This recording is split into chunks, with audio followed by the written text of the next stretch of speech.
प्रिय मित्रों, आज 18 मई 2012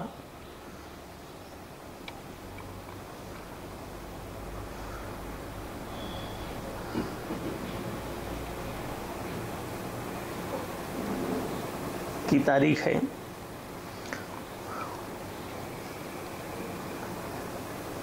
आज हम आपसे कुछ ऐसे रहस्यों को उद्घाटित करेंगे जो भारत सहित संपूर्ण विश्व की राष्ट्रीयता से संबद्ध है। हमारी राष्ट्रीय व्यवस्था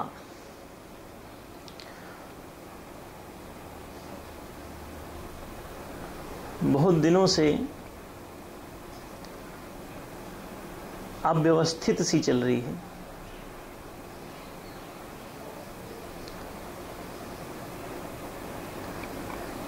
दुनिया भर में लगभग 200 से अधिक राष्ट्र हैं, लेकिन उन सब की राष्ट्रीय व्यवस्था अपने नागरिकों को संतुष्ट करने में असमर्थ रही है।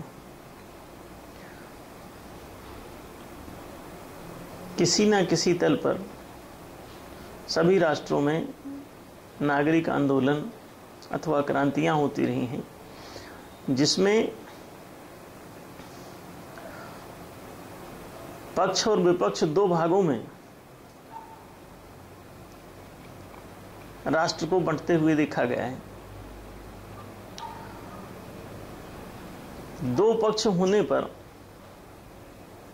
द्वंद्व उत्पन्न होता है, जिसमें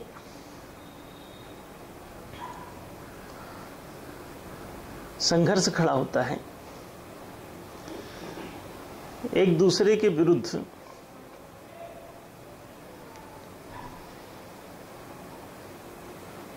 युद्ध छिड़ जाता है, आक्रमण होते हैं। एक दूसरे के लिए ही दोनों परस्पर आतंक उत्पन्न करते हैं, एक दूसरे के हितों को हानि पहुंचाते हैं।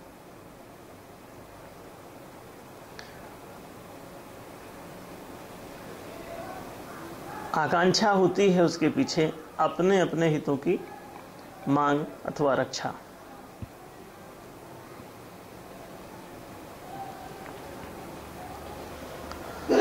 जब दोनों पक्ष अपने हिताधिकारों की मांग अथवा उसकी रक्षा के लिए परस्पर हानि उत्पन्न करते हैं, तो स्पष्ट है कि दोनों के ही हिताधिकार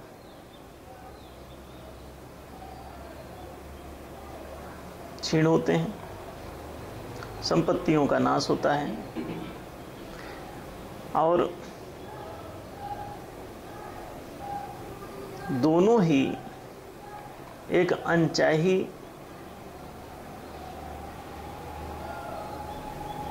तबाही, दरिद्रता, दुख और अशांति की ओर चले जाते हैं।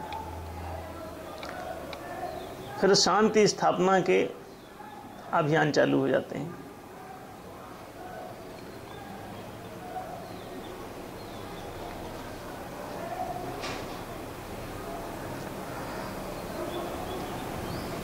शांति स्थापना के अभियान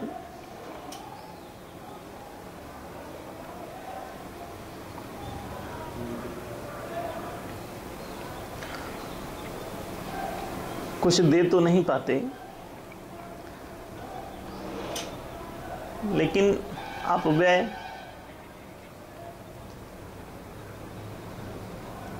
और अनावश्यक उलझाव उत्पन्न करते हैं।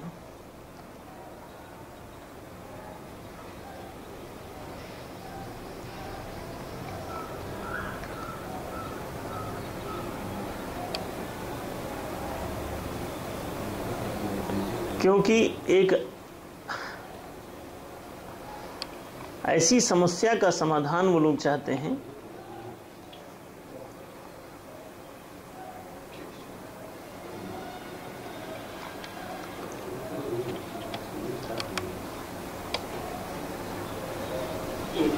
जो उनके द्वारा खुद ही उत्पन्न की गई होती है।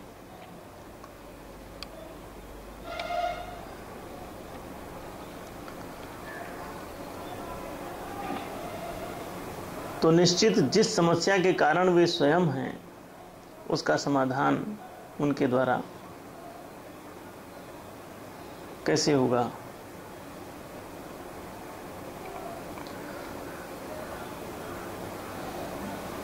समस्या का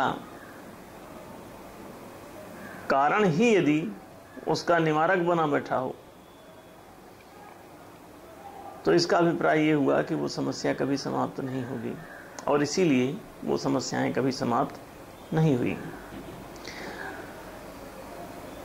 सभी राष्ट्रों में तनाव, परस्पर गुटबाजी,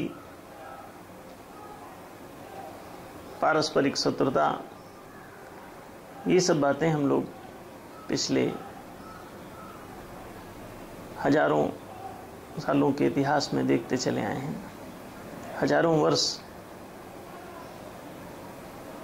बीतते चले आए हैं और समस्याएं जहां की तहां खड़ी रही हैं।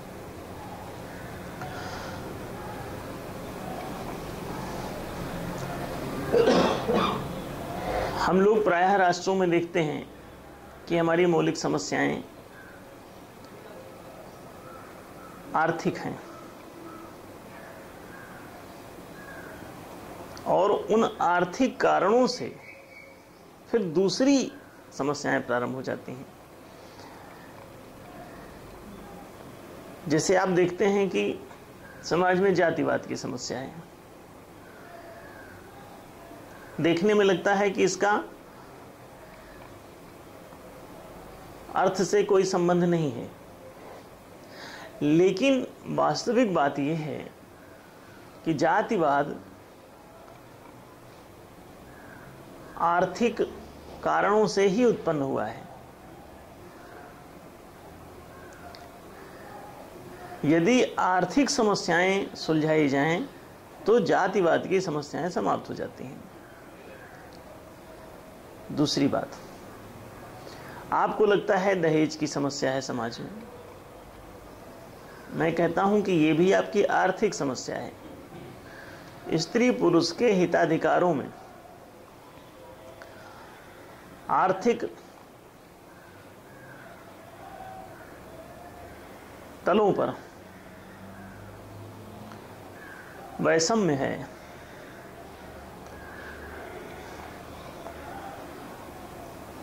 जिसका परिणाम दहेज प्रथा के रूप में सामने आता है।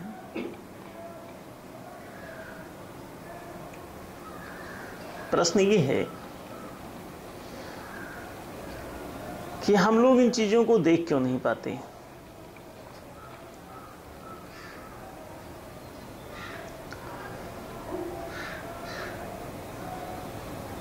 समाज में चोरी की समस्या है। आपको लगता है कि लोग चोर हो गए हैं, चोरियां हो रही हैं। हम कहते हैं इस पर फिर से विचार करो। चोरी समस्या नहीं है, आर्थिक समस्याओं के पारस्परिक संघर्ष ही चोरी, डकैती, छीन झपट, कब्जा। अब वो चाहे मंदिर बनाने के लिए आप कब्जा करें, चाहे मस्जिद बनाने के लिए, चाहे चर्च बनाने के लिए, चाहे गिरजा बनाने के लिए, गुरुद्वारा बनाने के लिए, लेकिन समस्या तो वही है। समस्याएं जहां की तहां हैं, समस्याओं के मूल कारण ज्यों के त्यों हैं।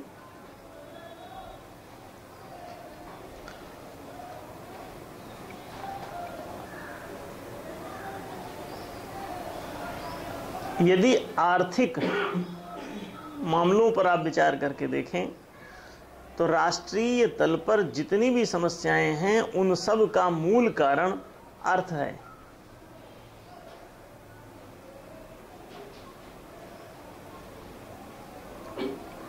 संबंधों की समस्या हो,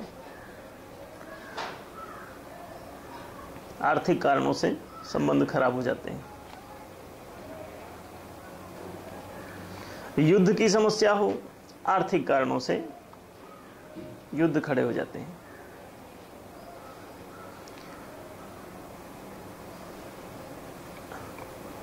हिटलर को क्या जरूरत है कि वो फ्रांस पे कब्जा करे? युद्ध लड़ रहा है।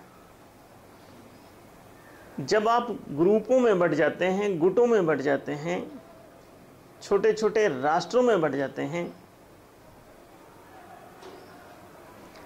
तो प्रत्येक गुट का अपना एक अस्तित्व हो जाता है। उस अस्तित्व को दूसरे गुटों से भय उत्पन्न होता है, ईर्ष्या उत्पन्न होती है, द्वेष उत्पन्न होता है, अपने अपने हिताधिकारों को लेके चिंता उत्पन्न होती है। तो आप अपने हिताधिकारों को इतना मजबूत, इतना सुरक्षित कर लेना चाहते हैं कि दूसरे के हिताधिकार उस आपकी सुरक्षा व्यवस्था के नीचे दब जाते हैं।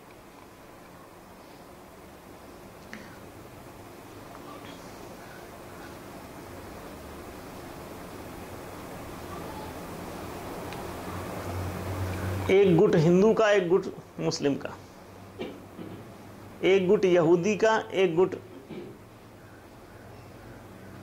ईसाई का, नाजी का, ऐसे अनेक गुटों में आप बटे। और फिर इन गुटों के भीतर भी गुट चालू हो जाते हैं, और कारण एक ही है, आर्थिक। अच्छा, निवारण आप क्या करते हैं? उन समस्याओं का निवारण सोचते और करते हैं। जैसे दहेज की समस्या है तो आप उसका निवारण आर्थिक नहीं करते, आप क्या करते हैं?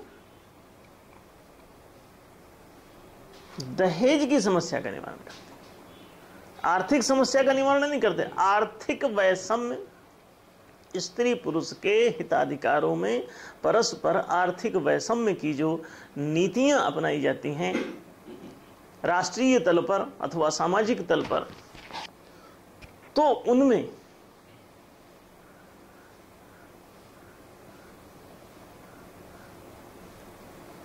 दहेज की समस्या, दक्षिणा की समस्या, दान की समस्या, लेन देन की समस्या,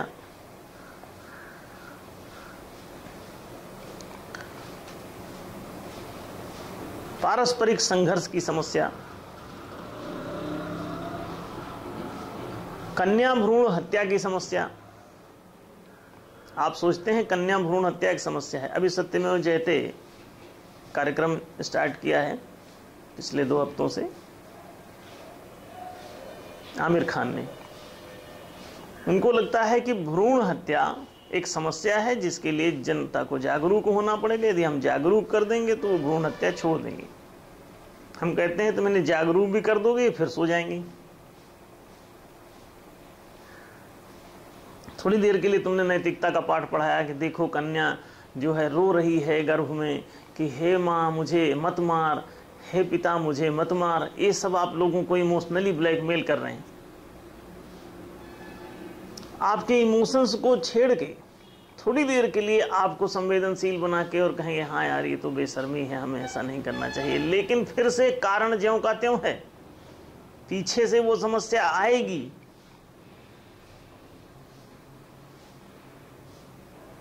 जिनको आपने थोड़ा सा इमोशनल छेड़छाड़ कर दिया तो वो रुक जाएंगे, दूसरी पीढ़ी शुरू कर देगी, क्योंकि उसके कारण शेष हैं।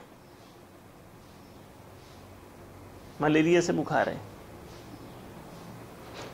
मलेरिया से बुखार है और आपने चढ़े हुए बुखार को बर्फ की पट्टी रख रख के ठंडे पानी की और आपने उसको उतार दिया। ये आप इमोशनल ब्लैकमेल कर रहे हैं, मरीज को झूठी राहत दे रहे हैं।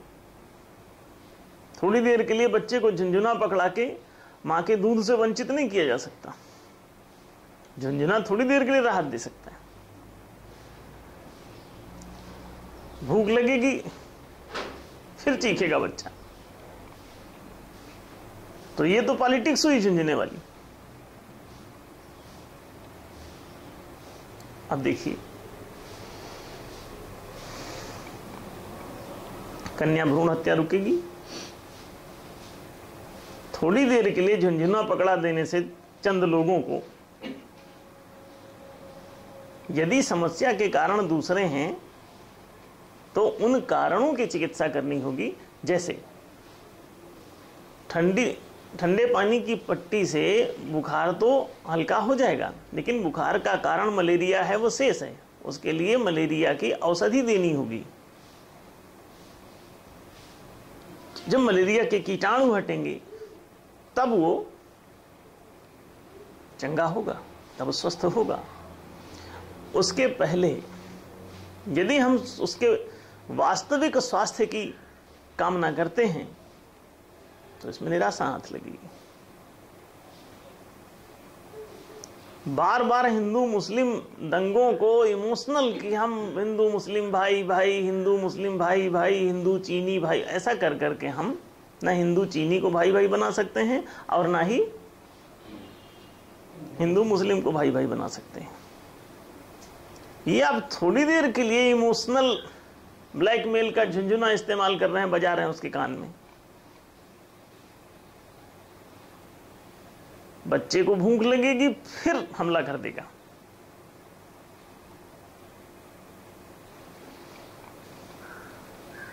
हिंदू मुस्लिम के जो दंगे होते हैं, राइट्स होते हैं, इसका कारण आर्थिक है।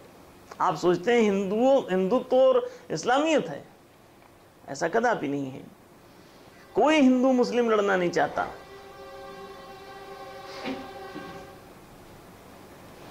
ये झूठी बात है कि हिंदू मुसलमान दंगे होते हैं। मैं हिंदू मुस्लिम दंगे स्वीकार करने के लिए राजी नहीं हूं। ये होते ही नहीं है। लोग कहेंगे जो हुए हैं इनका क्या, वो हिंदू मुस्लिम राइट्स नहीं थे। दो गुटों के आर्थिक संघर्षों का ज्वालामुखी फूटा था। दो गुटों के आपसी आर्थिक हिताधिकारों की लड़ाई थी।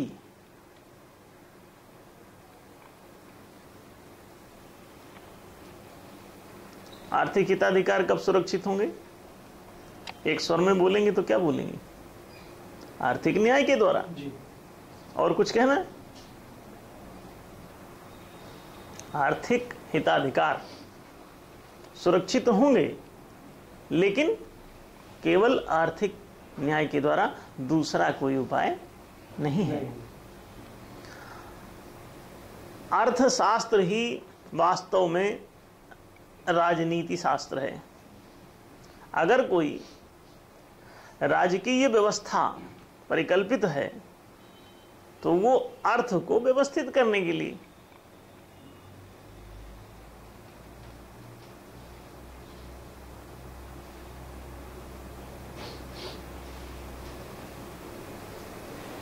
अर्थ को व्यवस्थित करने के लिए, वो आपको शिक्षा, आजीविका, सुविधा, संरक्षण, ये चारों जनाधिकार भी देते हैं। तो इसके लिए ही अर्थव्यवस्था ही बनानी पड़ती है। एक राजकोष बनाना पड़ता है जिसके द्वारा एक बजटीकरण होता है और 4 भाग में 25-25% बजटीकरण करके उस राजकोष को इन चारों जनाधिकारों पर आप वितरित कर दें। इसी काम के लिए एक राज्य की व्यवस्था चाहिए। तो उस राजकीय व्यवस्था का काम क्या हुआ? राजस्व एकत्रित करना, पहला काम। राजस्व संग्रहण, दूसरा काम इस संग्रहित राजकोष से जो एक धन भंडार निर्मित हुआ है,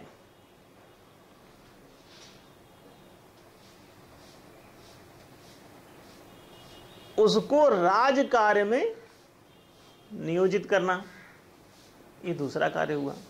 पहले राजस्व एकत्रित करना, फिर इस एकत्रित राजकोष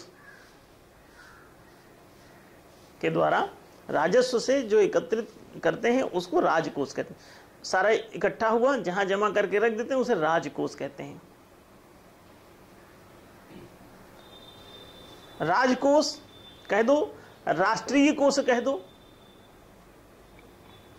पब्लिक कोष कह दो, जन कोष कह दो, सार्वजनिक कोष कह दो।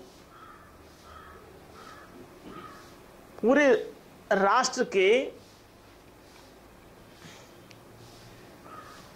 आर्थिक हितों को,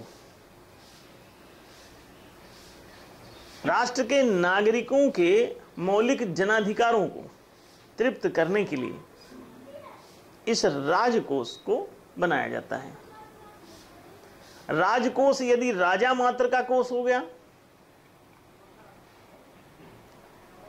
राजकोष राज्य का कोष ना होकर के यदि राजा का कोष हो गया और राजा के पद पर कोई अपात्र व्यक्ति बैठ गया जिसमें सर्वात्मकता की वृत्ति नहीं है, सर्वात्मक सत्य की अभिस्वीकृति नहीं है, तो वो व्यक्ति उसका संवितरण नहीं करेगा।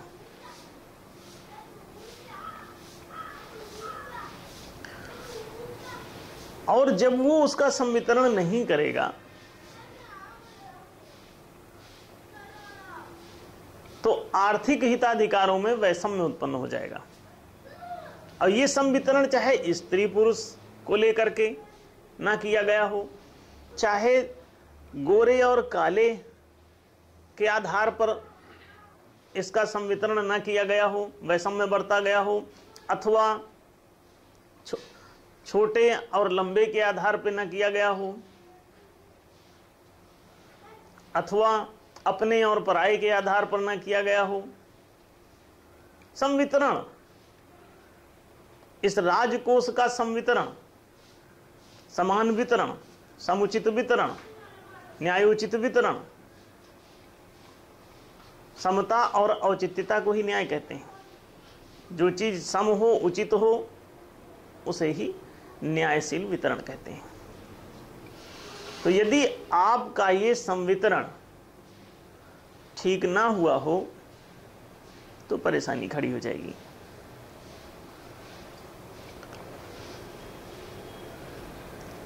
तो राज्य के दो कार्य हुए। पहला कार्य मैंने कहा राजस्व संग्रहण, दूसरा कार्य कहा राजकोष का संवितरण। संग्रह करोगे तभी तो वितरण करोगे। और ये राज कार्य का संपादन करने के लिए इस राजकोष की आवश्यकता होती है, तभी राजस्व संग्रहित करना है और उसे बनाना है। अगर राज कार्य करना ही नहीं तो राजस्व क्या करोगे? एक किसान को अगर गेहूं खाना नहीं है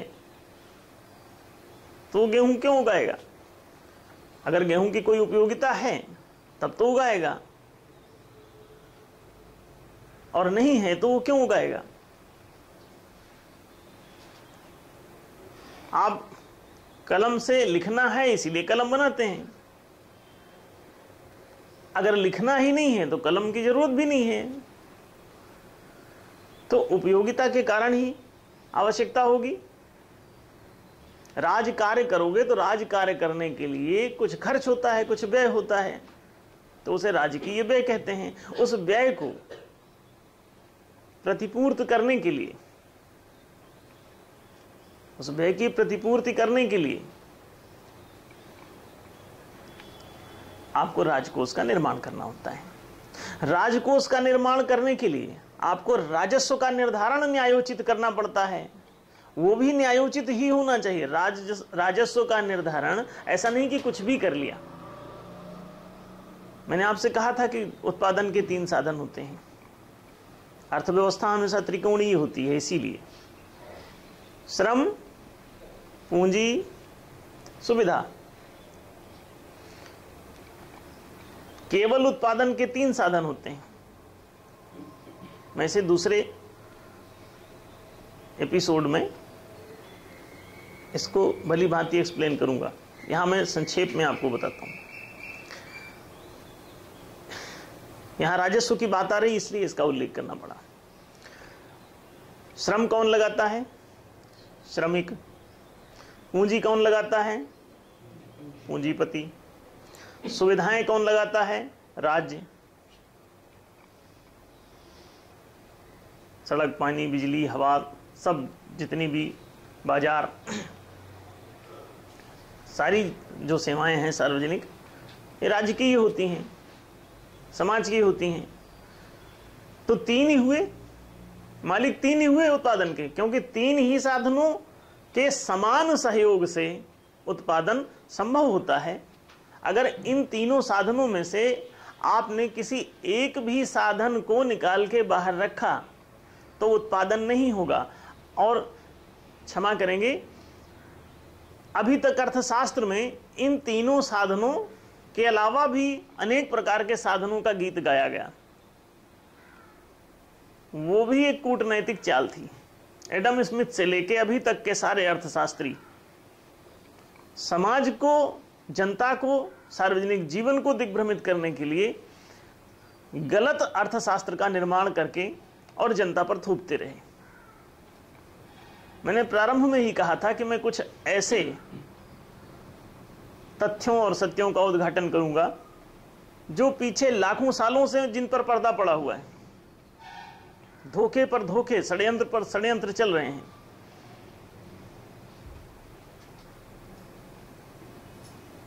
ये जानबूझकर भी हो सकते हैं, चले और चलाए गए हों, और अनजाने में भी हो सकते हैं चले और चलाए गए हों।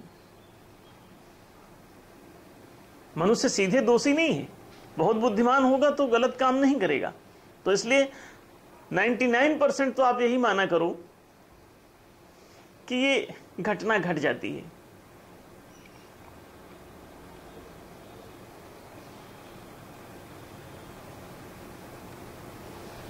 एक कीड़ा, लकड़ी खाने वाला, एक पेड़ की शाखा पर बैठा हुआ था। लकड़ी खाने की आदत थी ही उसमें, नेचुरल। वो उसको काटता गया, खाता चला गया। पतली सी शाखा थी, उसी पर बैठा था, उसे काटता गया। नीचे बहुत सारी चींटियां थीं, चींटियों का बिल था पेड़ के नीचे। वो उसे खाता चला गया स्वाभाविक रूप से, उसका कोई कैलकुलेशन नहीं इसके पीछे, जानबूझ के कोई आयोजना नहीं है।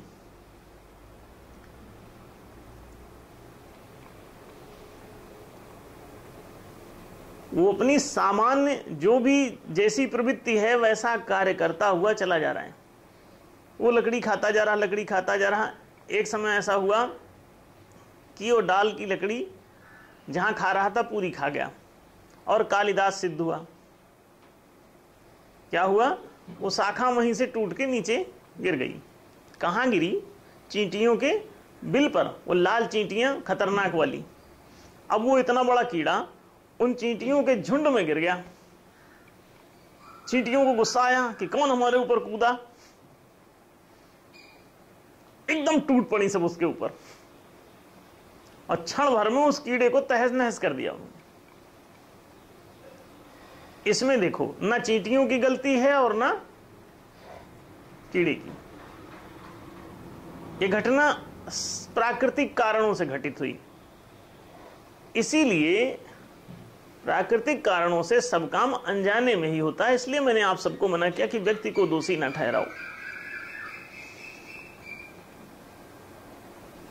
किसी कांग्रेस को दोषी मत ठहराओ, किसी भारतीय जनता पार्टी को दोषी मत ठहराओ, कोई बीएसपी को दोषी मत ठहराओ, कोई एसपी को दोषी मत ठहराओ, किसी राजनेता का नाम ले लेके उसे मत कोसो। इनके विरुद्ध जाना भी एक प्राकृतिकता ही होगी तुम्हारी। फिर प्रकृति का समाधान संस्कृति है, संस्कृति से ही प्रकृति का होता है निर्माण। प्राकृतिक रूप से बीज अगर वही बोते चले जाओ तो गेहूं की फसल या दूसरी फसलें कमजोर होती चली जाएंगी, उत्पादन गिरता चला जाएगा। तो इसीलिए पंतनगर विश्वविद्यालय, कृषि विश्वविद्यालय में क्या हो रहा है, बीजों का सुसंस्करण। बार बार उन्हें अच्छे से अच्छे संस्कारों द्वारा संस्कारित किया जाता है और वो सुसंस्कारित बीज आपको, ये कल्चराइज्ड बीज आपको, एक तो नेचुरल और एक कल्चरल, दो हुए। तो वो कल्चराइज्ड करके आपको दे रहे हैं कि इसको ले जाओ, ये अच्छी फसल देगा, कम खाद पानी लेगा, फसल ऊंची देगा, पुष्ट दाने आएंगे, लौकी इतनी बड़ी बड़ी होगी। अगर उसी बीज को बार बार बोते जाओगे तो लौकी छोटी होती जाएगी हर साल। इसीलिए ज्ञान विज्ञान जब क्षीण हो जाता है तो कलयुग का वर्णन आया है और कहा गया है आदमी तक छोटे छोटे होने लगेंगे, चने के पेड़ पे चढ़ जाएंगे। ऐसा गांव में कई बार बड़ी ऊंची ऊंची बातें, इतने हाई फाई ज्ञान विज्ञान की बातें ग्रामीणों में पाई जाती हैं। तो भोले भाले लोग ऐसी बातें करते रहते हैं, उन्हें पता नहीं होता ये सब, लेकिन किसी प्रबुद्ध व्यक्ति के द्वारा ये बातें उदाहरणों में दे दी जाती हैं और वो उनके लिए राग बन जाता है, उसे गाते रहते हैं जीवन भर। छोटे छोटे बितनुआ होंगे, बचपन में हमने सुना, बितनुआ माने एक वित्ते इतने इतने बड़े, माने 1 फुट से भी कम, ऐसे 8-8, 9-9 इंची के आदमी।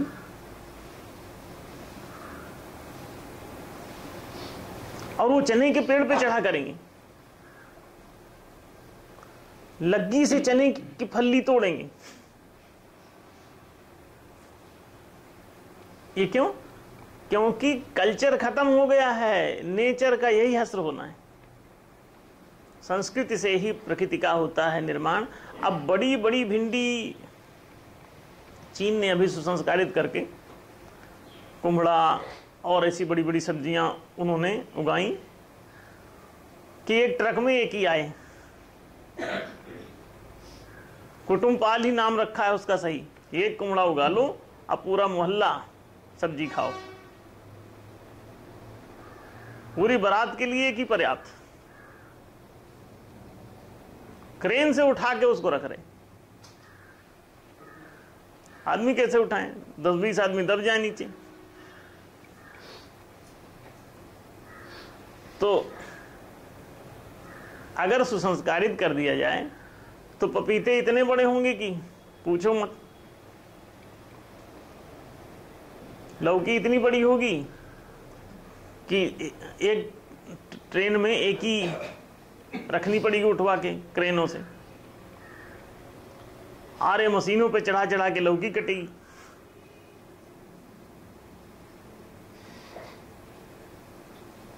देखो, प्राण सर्वसमर्थ सत्ता है, उसमें तुम जो भी प्रोग्रामिंग कर दोगे वो वैसा करता है। प्राण ब्रह्म तेज है, विद्युत वही ब्रह्म। विद्युत को भी वेदों ने कहा ब्रह्म मानो, डरो मत। ये जो विद्युत है ये ब्रह्म है, ये जो प्रकाश दे रही है, ये जो पंखा चला रही है, ये जो यहाँ से कैसा ग्रहण कर लेती है शब्द को और उधर कैसा, यहाँ से फोटो ग्रहण करके कैमरे में जा रहा है, कितनी डिवाइन बात है। आप सब नहीं जानते हैं तो उसकी डिवाइनिटी को देख नहीं पाते। यहाँ से अमेरिका, अमेरिका से यहाँ, उसी सेकंड में एनर्जी पूरे चित्र शब्द समेत, शब्द स्पर्श रूप रसगंधा, ये 5 विषय हैं प्राण के। इन पांचों विषयों को वो धारण कर सकता है। मैंने कहा था कि शब्द, स्पर्श, रूप, रस, गंध, इन पांचों का सॉफ्टवेयर कंप्यूटर में बन सकता है। और मैंने यहां तक आपसे कहा था, पिछले 20 साल से कहता चला आ रहा हूं कि मित्रों, ये बड़ी अद्भुत बात है कि कंप्यूटर अंतिम आविष्कार है।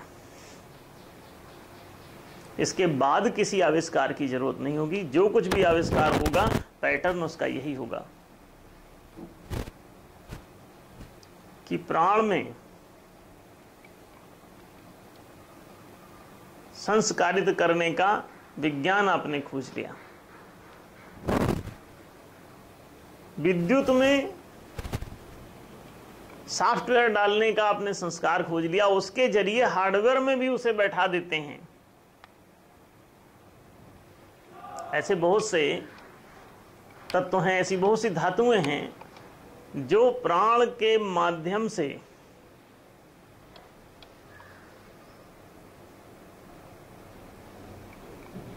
आपके शब्द, स्पर्श, रूप, रस, गंध को पकड़ के हार्डवेयर में बैठा दें।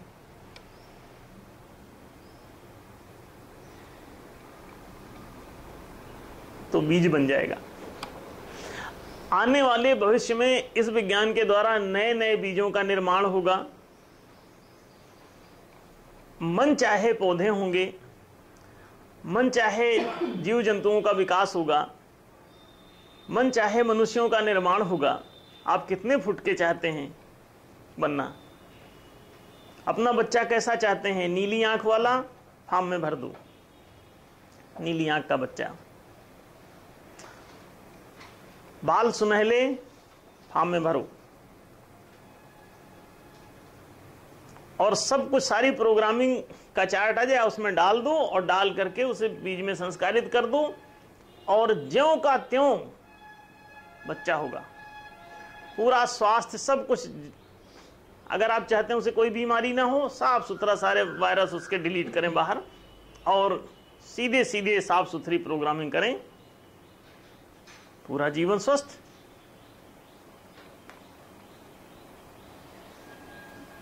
सारी समस्या आपकी हल हो जाएगी। अंतिम आविष्कार है कंप्यूटर का विज्ञान।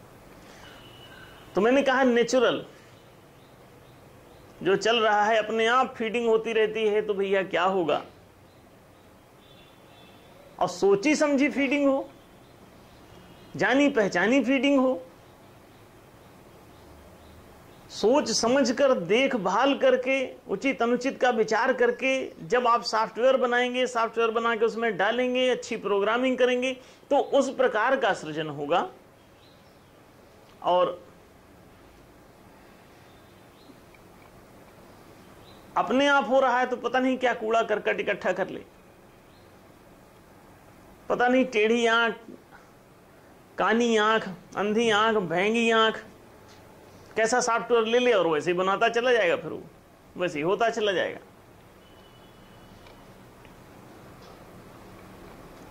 डेढ़ हड्डी का आदमी, 2.5 हड्डी का आदमी, 3 हड्डी का आदमी, पता नहीं क्या सॉफ्टवेयर इधर उधर से घुस जाए। कोई 1.5 सिर का आदमी, कोई 2.5 सिर का आदमी। प्राकृत आधार पे चलते चले जाओगे तो सारा सृजन शंकर जी के गण हो जाओगे। कोई 3 आंख का उनकी बारात में है,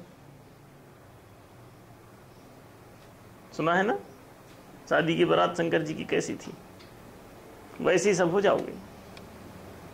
और सोचे समझे ढंग से ब्रह्मा जी के हिसाब से चलोगे। शंकर जी का हिसाब किताब नेचुरल है, पशुपतिनाथ है, वो नेचुरल रहता है, पशुओं का सब कुछ। अगर आप इस जंगल राज से उठना चाहते हो तो एक दूसरी परिकल्पना है ब्रह्मा जी की, माने सोच समझ कर सृजन करो। ये ब्रह्मा विष्णु महेश कहीं ऐसा नहीं कि कहीं छिपे हुए बैठे हैं, ये विज्ञान के ही 3 विभाग हैं। एनर्जी 3 कार्य करती है, सृजन, पालन, संहार। इसी को आप ब्रह्मा विष्णु महेश कह लो, आज के विज्ञान की भाषा में आप किन्हीं दूसरे शब्दों में, अंग्रेजी शब्दों में कुछ कह लो, आ उ मा ओम, ब्रह्मा विष्णु महेश त्रिदेव, इसी को पुराने जमाने में कहते थे।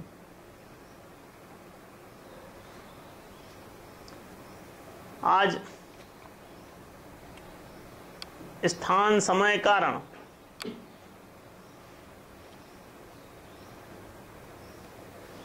स्पेस टाइम काज, अब लेटेस्ट भाषा में सुनो, इन तीनों का समागम है ये सारा,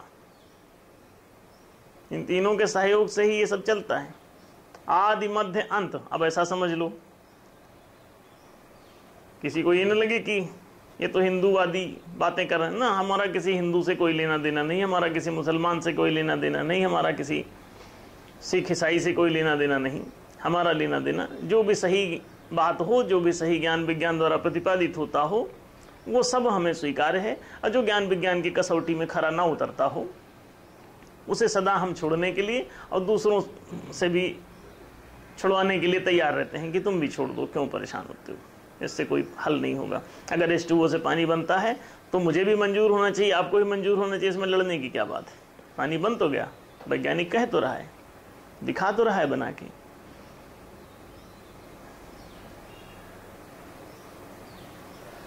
तो सही ढंग से चीजें होने लगे तो क्या कहना, सोचा समझा सब कुछ होने लगे तो क्या कहना।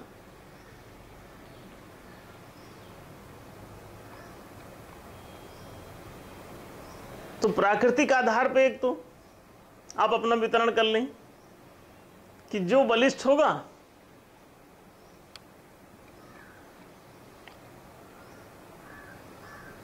उसी का सब कुछ हो जाएगा।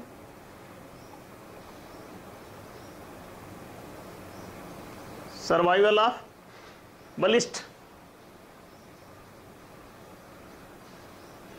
सर्वाइवल ऑफ पावरफुल, जो जिस पर सबल होगा वो उसे कब्जे में कर लेगा। हाथ में जिसके लाठी होगी भैंस वही ले जाएगा, एक गीत है। रामचंद्र कह गए सिया से ऐसा कलयुग आएगा, हंस चुनेगा चुनेगा दाना दुन का, कौआ मोती खाएगा। कौए मोती खा रहे, हर बाजार में काऊ काऊ, हर संसद में काऊ काऊ, हर सभा में काऊ काऊ। तो आप देखें कि सरकार के, राज्य के ये दो कार्य हुए। पहला क्या, राजस्व का संग्रहण, और वो मैंने बताया कैसे, त्रिकोणीय उत्पादन होता है। उत्पादन के 3 साधन होते हैं, श्रम पूंजी सुविधा। श्रम श्रमिक लगाता है, पूंजी पूंजीपति लगाता है, और सुविधाएं राज्य लगाता है। तो 3 मालिक हुए। तीनों मालिकों को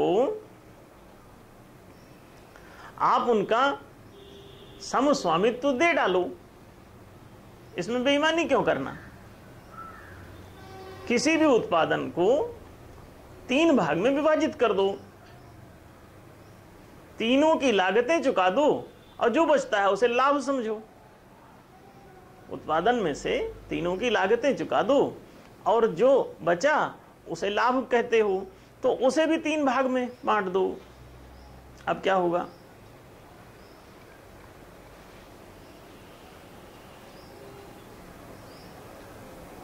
समाधिकारिता प्रतिष्ठित हो गई तीनों पक्षकारों की। उत्पादन के तीनों कारणों, तीनों साधनों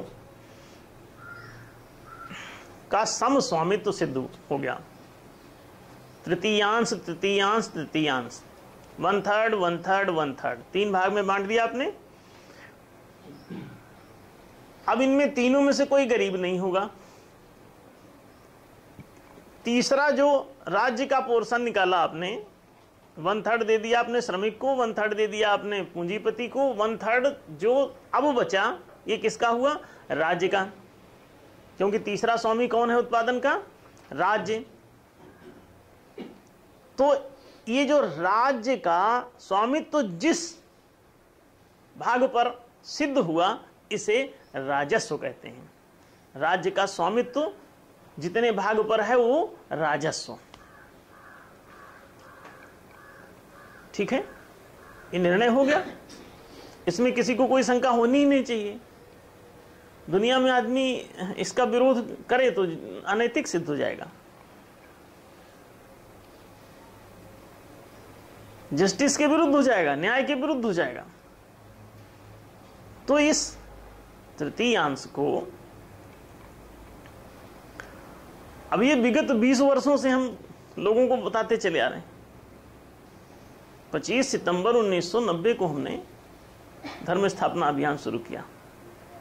और धर्म हिंदू मुस्लिम सिख ईसाई नहीं, ये सत्य प्रेम न्याय पुण्य होता है। धर्म व्यक्ति का धर्म सत्य होता है, परिवार का धर्म प्रेम होता है, समाज का धर्म न्याय होता है, समष्टि का धर्म पुण्य होता है। सीधी सी बात है, इस धर्म का ही पालन करना चाहिए था। इसे छोड़ करके बाकी कोई हिंदू धर्म का पालन कर रहा, कोई मुस्लिम धर्म का पालन कर रहा, कोई सिख धर्म का, कोई ईसाई धर्म का, कोई जैन धर्म का, कोई बौद्ध धर्म का, कोई पारसी धर्म का, कोई बहाई धर्म का, इतने सारे धर्म आपने पालन कर डाले, अब फिर भी आपकी धार्मिकता सिद्ध ना हुई। और प्राचीन प्रतिपादन, वैदिक प्रतिपादन भी क्या है देखो, यो वै स धर्मः सत्यम वै तत्